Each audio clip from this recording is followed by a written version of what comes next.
सास ने बहू को सफेद कपड़ों में कैद कर दिया।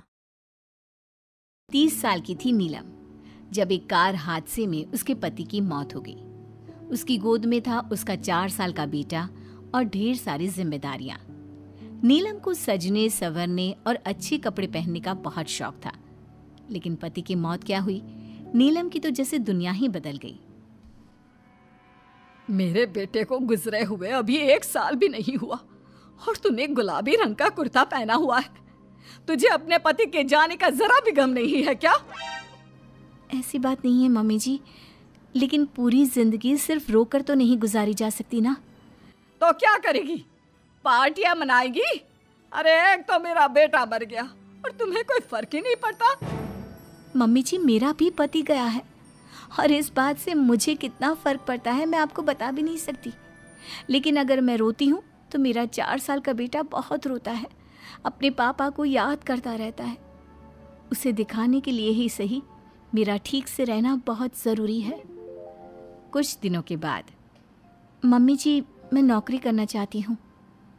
लेकिन उसकी क्या जरूरत है? यहाँ घर में रह रहकर मेरा दम घुटता है। पूरा दिन मुझे अपने पति की याद आती है। कुछ देर के लिए ही सही घर से बाहर जाऊंगी तो शायद कुछ अच्छा लगे। ठीक है, जैसा तुम्हारा मन करता है वैसा करो, लेकिन ध्यान रखना ये ज्यादा चटक मटक रंगों के कपड़े पहनकर घर से बाहर जाने की जरूरत नहीं है, वरना दुनिया हमारे बारे में बातें करेंगी। अपनी सास की बात मानकर नीलम सफेद रंग के कपड़े पहनकर ऑफिस जाना शुरू कर देती है। ऑफिस में नीलम की एक सहेली बनती है, दिव्या। नीलम, तुम हमेशा ये सफेद कपड़े पहनकर क्यों आती हो? दिखने में इतनी सुंदर हो, जॉब करती हो, तुम्हें अच्छे से रहना चाहिए। तुम्हें तो पता ही है, 1 साल पहले मेरे पति की मौत हो गई और इसीलिए मेरे ससुराल वालों ने कहा है कि मुझे सिर्फ सफेद कपड़े ही पहनने चाहिए, वरना लोग मुझे गलत समझेंगे। लोगों के हिसाब से तो अपनी जिंदगी जीना ही गलत है, लेकिन तुम कब तक ऐसे रहोगी? जो हो गया उसे भूल जाओ। मेरा भी बहुत मन करता है कि तुम लोगों की तरह रंगीन कपड़े पहनूं, अच्छे कपड़े पहनकर तैयार होकर रहूं, लेकिन फिर मोहल्ले वाले और रिश्तेदार मेरे बारे में उल्टी सीधी बातें बनाने लगते हैं। देखो, तुम जॉब करती हो, तुम्हें लोगों की बातों की परवाह नहीं करनी चाहिए। अगले दिन नीलम जाने के लिए तैयार होती है और रंगीन कपड़े पहन लेती है। ये देखकर नीलम की सास को गुस्सा आ जाता है। देखो बहू, तुम्हें समझाया था ना, अब तुम विधवा हो, तुम्हें ऐसे रंगीन कपड़े नहीं पहनने चाहिए। मम्मी जी, अगर मेरे पति की मौत हो गई तो इसमें मेरी क्या गलती? और सफेद कपड़े पहनने से आखिर क्या हो जाएगा? क्यों नहीं पहन सकती मैं रंगीन कपड़े? क्योंकि सफेद रंग विधवाओं के लिए बना है और तुम्हें रंगीन कपड़े पहनने का अब कोई हक नहीं है। तभी वहां पर नीलम की सहेली दिव्या आ जाती है। वो नीलम की सास की सारी बातें सुन लेती है। आंटी जी, विधवा होने का मतलब ये तो नहीं कि इंसान अपनी जिंदगी जीना छोड़ दे और रंगीन कपड़े पहन लेने से क्या हो जाएगा। एक विधवा लड़की बाकी के सारे काम तो करती है ना, खाना खाती है, घर के काम करती है, फिर रंगीन कपड़े क्यों नहीं पहन सकती? वो इसलिए ताकि विधवा होने के बाद किसी दूसरे आदमी की नजर में ना आए। अरे रंगीन कपड़े पहनेगी तो सुंदर लगेगी, फिर कल को आकर कहेगी मुझे दूसरी शादी करनी है, तब हम क्या करेंगे? हाँ तो ठीक है ना, इसमें गलत क्या है? एक विधवा को अपनी जिंदगी जीने का पूरा अधिकार होता है, नीलम को भी है। चलो नीलम, तुम यही कपड़े पहनकर मेरे साथ चलो।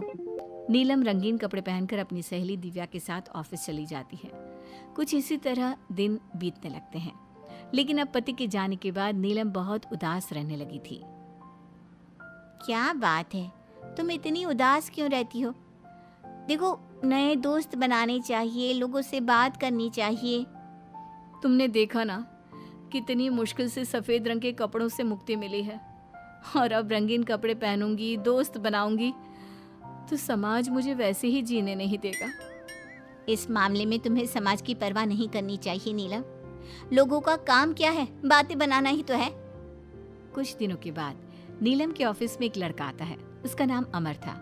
वो धीरे धीरे नीलम को पसंद करने लगता है और एक दिन वो नीलम से कहता है, नीलम, तुम मुझे बहुत अच्छी लगती हो, मैं तुमसे शादी करना चाहता हूँ। लेकिन अमर, मैं एक विधवा हूँ और मेरा 4 साल का एक बच्चा भी है। मैं तुमसे शादी नहीं कर सकती। मुझे तुम्हारे विधवा होने से कोई फर्क नहीं पड़ता। मुझे तुम एक अच्छी इंसान लगी और इसीलिए मुझे तुमसे शादी करनी है। लेकिन मुझे मेरी फैमिली से इस बात की परमिशन कभी नहीं मिलेगी। तुम उसकी चिंता मत करो, मैं तुम्हारे घर आकर बात करूंगा। कुछ दिनों के बाद अमर नीलम के घर पहुंचता है। नमस्ते आंटी जी, मैं अमर हूँ। मैं आपकी बहू नीलम से शादी करना चाहता हूँ। मुझे तो पहले से पता था। पहले तूने विधवा वाला सफेद रंग छोड़कर ये रंग बिरंगी कपड़े पहनने शुरू किए और अब तेरा चक्कर भी चल रहा है। नहीं नहीं मम्मी जी, आप गलत समझ रही हैं। मैंने ऐसा कुछ नहीं किया। अगर ऐसा कुछ नहीं किया तो फिर कौन है ये लड़का, और यहाँ हमारे घर तेरे साथ शादी करने की बात करने क्यों आया है? आप नीलम को गलत समझ रही हैं। मैं नीलम को पसंद करता हूँ और उससे शादी करना चाहता हूँ। उसने मुझसे कभी ऐसा नहीं कहा। चले जाओ हमारे घर से। हमारे यहाँ पर विधवा बहुओं की शादियाँ नहीं करवाई जाती। समझ में आई बात? अमर वहाँ से चला जाता है और नीलम की सास उसे बहुत उल्टा सीधा सुनाती है। कुछ दिनों के बाद पड़ोस में एक शादी होती है। वहाँ पर सारी औरतें तैयार होकर आती हैं। नीलम की सास भी उसे वहाँ पर चलने के लिए कहती है। नीलम सफ़ेद रंग के कपड़े पहनकर अपनी सास के साथ वहाँ पर जाती है, क्योंकि ऐसा उसकी सास ने कहा था। पर सारी औरतें काफ़ी सुंदर तैयार होकर आई थी। देखो तो मेरी साड़ी का कलर कितना सुंदर है, तुम्हें पसंद आया? और ये देखो मेरे कंगन, पिछले महीने ही दिलवाए थे मेरे पति ने। कितना अच्छा डिजाइन है ना? अरे तुम्हारी मेहंदी तो दिखाओ, रंग तो बहुत सुंदर आया है।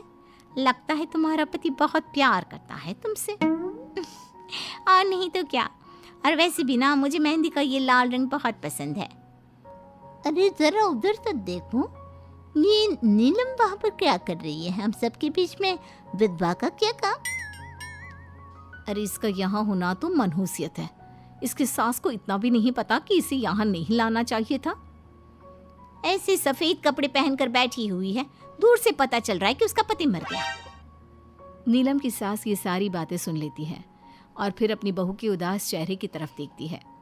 नीलम की सास को इस बात का एहसास होता है कि उसने अपनी बहू के साथ अच्छा नहीं किया। घर आने के बाद, नीलम, जरा मेरे पास आना बेटा। क्या हुआ मम्मी जी? मुझसे कोई गलती हुई है क्या? लो बेटा, बहुत सुंदर सुंदर और रंगीन साड़ियाँ हैं, ये सब तुम्हारे लिए। और सुनो, वो जो लड़का उस दिन घर आया था ना, क्या नाम था उसका? अमर। उसे कहना कि वो मुझसे आकर मिले। लेकिन अचानक क्या हुआ मम्मी जी? सब ठीक तो है ना? आप ये कपड़े मुझे क्यों दे रही हैं? और अमर से क्या काम है? बेटा, मेरे बेटे की मौत के बाद भी तुम मेरा इतना ख्याल रखती हो, नौकरी करती हो, पैसे कमाती हो। आज जब उस शादी में मैंने दूसरे लोगों की बातें सुनी, तब मुझे इस बात का एहसास हुआ कि विधवा होने के बाद भी तुम्हें जीने का अधिकार है। मम्मी जी, मैं कुछ समझी नहीं। देखो बेटा, जो चला गया वो चला गया, लेकिन आज के बाद तुम रंगीन कपड़े पहनोगी, खुश होकर रहोगी। और हाँ, मैं खुद तुम्हारी शादी अमर के साथ करवाऊंगी। लेकिन मम्मी जी, आप ये सब क्यों कर रही हैं? मैं तो आपके कहने पर सफ़ेद कपड़े पहनकर शादी में गई थी। वही तो बेटा, मुझे अच्छा नहीं लगा।